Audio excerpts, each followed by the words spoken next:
Hey Frag fan, welcome to another video from Proverbs 27:9 Fragrances. John here, and today we're doing an unboxing and a first impression of a fragrance from a house that I've never smelled any fragrances from. We recently went over 200 subscribers, and that happened pretty quickly. We just hit our 100 subscriber count just a little over 2 months ago, and in the last 2 months have doubled our subscriber rate again. So really appreciate everybody for subscribing, and just thought we would kind of do a special video to celebrate that milestone.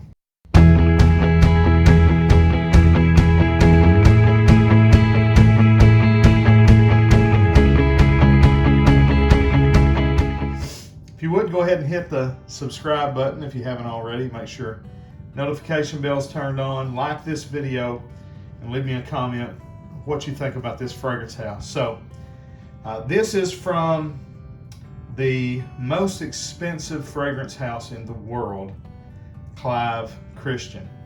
And they have that title because they have all of their fragrances are very expensive. They all retail for around the $500 range up to $1,000, $1,500 range. But they have a line of fragrances that come in these insane, jewel encrusted bottles that are like, $250,000 or something. It's, crazy like that.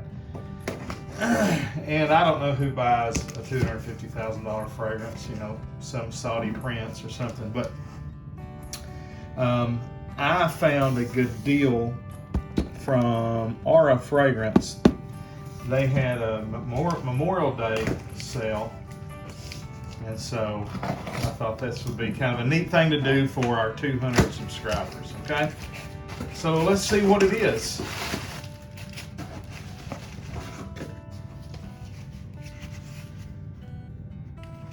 And this, okay, so I have a problem with these discounters that they show you one bottle or one box, and it's listed what you're supposed to be buying, and then you get something totally different. So this obviously is not the box that I saw, but this is the fragrance, and it is Clive Christian X.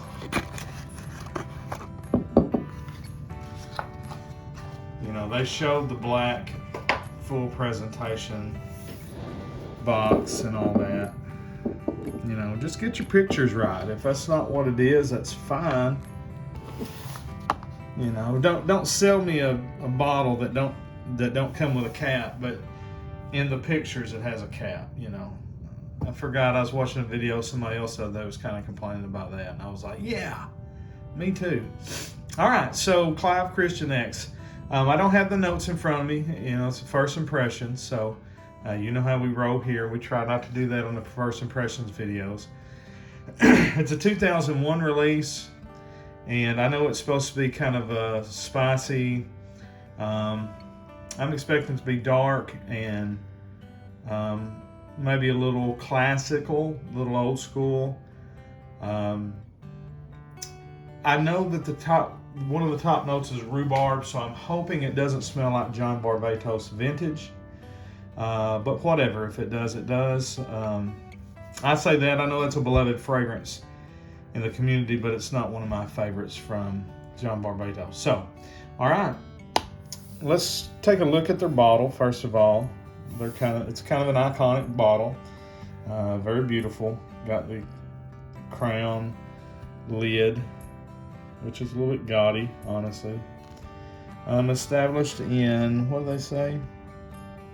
What's that say? 1872? I doubt it, but maybe. A lot of these houses, some of their history is questionable. But Clive Christian, it may very well be that old of a company. It's an England company, and this is a 50 ml bottle. Very beautiful, it's a nice bottle. All right, so the cap, to me, when you're looking at the cap, it looks like it's going to be cheap plastic, but it's not. It's a heavy metal cap. Inside down in there, it's signed. So that's kind of neat, you know. All right, let's see what kind of atomizers they have. Nothing to write home about. Now, let's get a whiff. Okay. Right off the bat, it reminds me of something.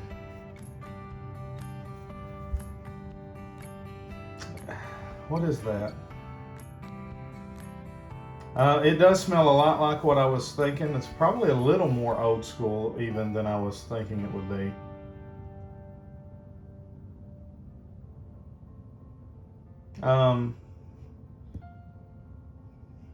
So there's a little animalic, spicy, subtly fruity on the top. But there's definitely a classic kind of Aramis, kind of leathery, a little bit urine-y, you know, with that animalic touch. A little powdery. Honestly, it smells like a designer fragrance from the 80s. So really, honestly, I mean, it's nice. You know, you can see it's a high quality. What is this? The concentration is here. Doesn't say. I don't know if it's an eau de parfum or an extrait de parfum. But I can see the oil on my hand. You know, it's nice. I think it would go over with most people. I like it. I don't want you to think I don't. I'm not blown away by it. And honestly, it just smells like an 80s powerhouse kind of, maybe classed up a little bit, dressed up a little bit, like if you took Aramis or if you took Curos, or if you took something in that vein, Boucheron, Pour Homme, Eau de Parfum, and you maybe spiced it up a little bit, dressed it up a little bit. Yeah, so there you go. I wish I had a better reaction for you. But, you know, I think for what I paid for it, it was still overpriced, and I got it for probably 60% off of what it retails for. You know, I think these retail at $400 or something like that. You know, and I got it, I think, around $160, $180, somewhere in there. And I think I still overpaid because honestly, it just smells like a designer fragrance from the 70s or 80s. A good high quality one. You know, we're not talking about,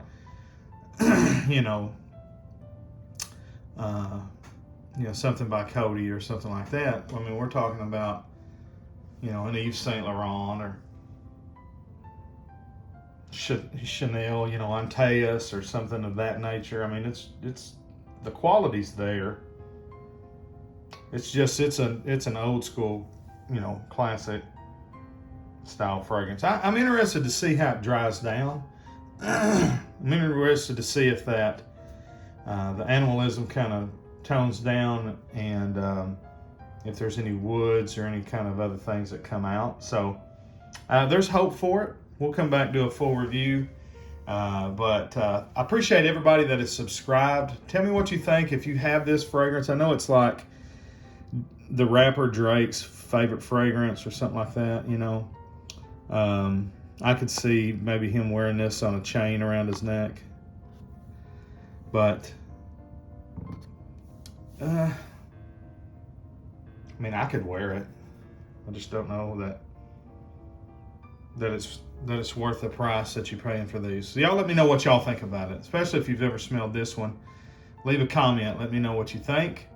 Like I said, I appreciate everybody that has been subscribing to the channel. Until we see you down the road, we'll say God bless. Frag on, Frag fam.